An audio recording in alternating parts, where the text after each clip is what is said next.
네, 여러분 안녕하세요. 아유, 또 즐거운 퇴근 시간이 돌아왔습니다. 오늘은 좀 약속이 있어서 좀 일찍 퇴근합니다. 자, 오늘은 성희롱죄에 대해서 한번 알아볼까요? 우리가 성희롱이 요즘에 굉장히 사회적 이슈가 되고 있죠.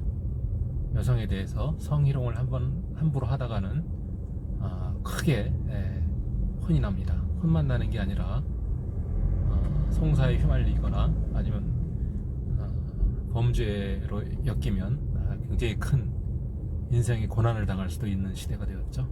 소위 미투 운동과 관련해서 굉장히 엄격한 상황입니다. 그럼 성희롱이라는 것은 어떤 범죄에 해당이 될까요? 우리가 성폭행 범죄라는 것은 많이 이야기하고 있는 그런 범죄입니다. 성폭행. 우리가 성폭행이라고 할 때 완전히 여성에 대해서 강간 정도의 수준에 이르는 그런 범죄를 성폭행이라고 하죠. 성폭행. 그 다음에 강간에 이르지는 않고 그 여성을 추행했을 경우에 몸을 이제 건드리면 대부분 추행이 되는 거죠. 그래서 우리가 강제추행이라고 합니다. 성추행이라는 표현 안 쓰고 강제추행이라고 하죠. 형법상 강제추행. 그 다음에 건드리지는 않고 말로 상대방을, 여성을 희롱하는 경우에 우리가 그것을 성희롱이라고 하죠. 성희롱. 근데 성희롱과 강제추행의 경계가 상당히 애매합니다.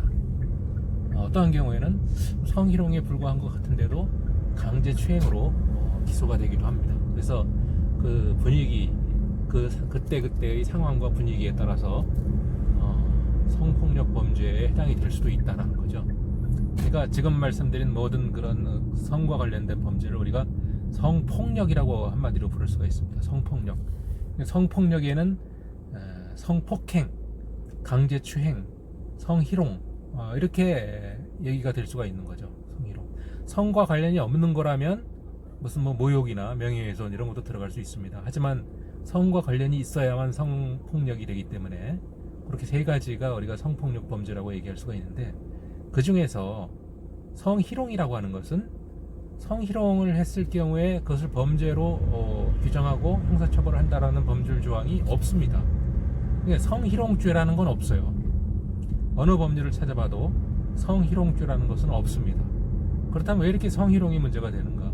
그것은 최근에 미투 운동과 관련해서 여성에 대한 성희롱이 굉장히 사회적 이슈가 되고 있고, 여성의 인권 침해적 요소가 다분하기 때문에 성희롱이 크게 문제되고 있는 상황인 것 같아요. 하지만 현행 법률상 형법을 비롯해서 어떤 법률에도 성희롱을 형사처벌하고 있는 조항은 없습니다. 앞에서 시속 50km 신호위반 과속 단속 지점입니다. 네, 신호위반하면 안 되겠죠. 그런데 성희롱에 대해서 규정을 갖고 있는 것은 있어요. 예를 들면 무슨 남녀 고용기회균등법인가, 또는 그와 유사한 법률 중에 직장 내 성희롱에 대해서 규정한 법률은 있습니다. 그런데 그 직장 내 성희롱을 단속을 하지 못했을 경우에 그 사업자로 하여금 과태료를 물게 한다거나, 또는 사업자가 일정한 단속을 해야 된다, 어떤 조치를 취해야 된다, 이런 얘기만 돼 있고 성희롱을 행한 사람에 대한 어떤 형사처벌 조항은 없습니다. 여전히. 그래서 성희롱죄라는 건 없다. 성희롱죄라는 건 없지만, 그런데 형법상, 형사법상 죄가 아님에도 불구하고 그 성희롱의 결과는 너무나 참혹합니다. 남성이 직장 생활을 하다가 성희롱으로 엮이면 직장에서 퇴출당할 수도 있고요, 해고당할 수도 있고, 또 학교에 다니다가 그랬으면은 학교를 다닐 수 없게 되는 수도 있고, 여러 가지 굉장히 어려운 상황에 처할 수가 있습니다. 이것은 가벼운 범죄의 경우에 벌금형으로 그치는 것에 비해서 이것은 벌금형이 아니라 굉장히 무거운 형사처벌을 당한 것과 똑같은 그런 효과를 갖고 있는 것이 바로 성희롱입니다. 이 성희롱은 범죄도 아닌데 굉장히 큰 어떤 형사처벌적 효과를 지니고 있는 아주 무서운 어떤 불법행위이다, 이렇게 얘기할 수가 있어요. 불법행위인 것은 틀림이 없습니다. 왜냐하면 직장 내 성희롱이든 무엇이든 법률 규정이 있기 때문에 그런 법률 규정에 어긋난다라는 사실 하나는 부인할 수가 없죠. 법에 어긋나는 행위이기 때문에 불법 행위라고 할 수가 있고, 하지만 형사처벌 조항이 없기 때문에 범죄로서 치부되지는 않는다. 하지만 범죄보다 더 무거운 조치를 취하기 때문에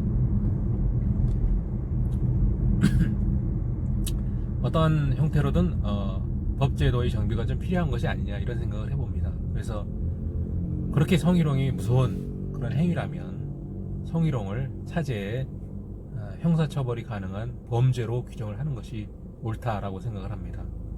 우리가 범죄라고 얘기하면서 형사처벌의 내용을 규정할 때 법정형이라고 그러죠.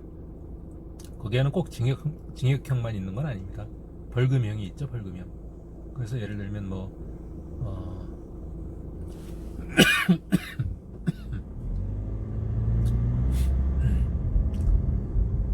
천만 원 이하의 벌금에 처한다, 뭐 이런 식으로 해두면 몇백만 원이든 벌금형에 처할 수가 있게 되는 거고, 그렇게 되면 형사처벌이 가능한 거죠. 꼭 징역형에 처하지 않더라도 형사처벌을 할 수가 있는 그런 범죄화. 보통은 우리가 많은 수많은 범죄들을 범죄로 이제 다루지 말고 비범죄화하자라고 하는 그러한 움직임이 뚜렷한데, 이 성희롱만큼은 오히려 범죄화하는 것이 요즘 그 동향에 맞는 것이 아닌가, 이런 생각도 해봅니다. 어쨌거나 우리 남성 여러분들 어떠한 자리에 가서도 여성에 대해서 희롱을 하는 그런 언사는 하지 않는 것이 좋겠습니다. 그냥 무턱대고 말을 함부로 하다가는 성희롱이 될 가능성이 높고요. 범죄로서 형사처벌을 받지 않아도 문제가 될 소지가 충분하다, 그런 겁니다. 사이버 범죄와 관련해서는 예를 들면 인터넷으로 사이버 성희롱을 어떻게 합니까? 예를 들면 음란한 내용의 어떤 글이나 문서나 동영상을 상대방에게 보낸다면 성희롱이 될 수가 있겠죠. 그래서 그것은 음란죄의 성립 여부와는 별개로 사이버 성희롱이 될 수가 있습니다. 근데 그것은 사이버 성희롱이라고는 타이틀이 붙어 있지 않고 통신 매체를 이용한 음란죄다, 그래서 통신 매체 이용 음란죄라고 그 성범죄 처벌 특례법에 그런 규정이 있어요. 그래서 제목은 통신 매체 이용 음란죄지만 우리가 보통 사이버 성희롱죄다, 이렇게 부르는 거죠. 그래서 결과적으로 사이버 성희롱은 형사처벌이 되는데, 그냥 현실 공간에서의 그냥 성희롱은 형사처벌까지는 되진 않는다. 하지만 형사처벌보다 더 무거운 사회적 처분을 받기가 쉽다. 그래서 조심해야 된다. 우리가 윤리적으로 남녀 간의 차별 의식을 갖고 있지 않다면 여성을 존중해야 되는, 남성도 마찬가지고요. 그런 사회를 빨리 만들어 가야 되지 않겠습니까? 자, 오늘은 성희롱에 대해서 한번 살펴봤습니다. 감사합니다.